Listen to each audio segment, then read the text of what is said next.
আপনি কিভাবে একটি সালোয়ারে সঠিক নিয়মে এলাস্টিক লাগাবেন আজকের এই ভিডিওতে এই বিষয়টি শেয়ার করব।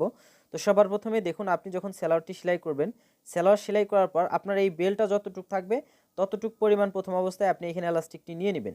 এটা যে কোনো মেজারমেন্টের জন্য নেওয়ার পর এখানে যে কাজটি করবেন 3 থেকে 4 ইঞ্চি এলাস্টিক বেশিভাবে নিয়ে এটাকে আপনাকে জয়েন করতে হবে।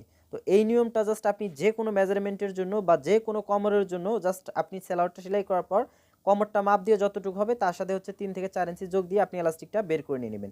নেওয়ার পর এলাস্টিকের মাছ বরাবর একটা জয়েন দিবেন, এরপর এখানে বসাবেন। বসানোর পর এই পার্টটা এখানে ঢেকে দিয়ে দেখুন এখানে কিছু পরিমাণ কিন্তু আমাদের কাপড় একটু ব্যালেন্স রাখতে হবে, যেন আমার যে এলাস্টিকটা আছে এলাস্টিকটা যেন চতুর্দিকে ঘুরে। তো এই বিষয়টার উপরে খেয়াল রেখে জাস্ট আপনারা এই সেলাইটা করে নেবেন।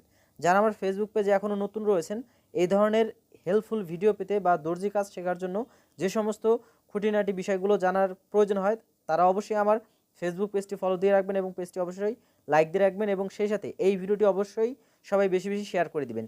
তাহলে আমি যখন এর থেকে আরও সূত্র দিয়ে বা সহজ নিয়ম যখন দর্জি কাজগুলো শেয়ার করব, আপনি তার নোটিফিকেশনগুলো কিন্তু সাথে সাথে পেয়ে যাবেন।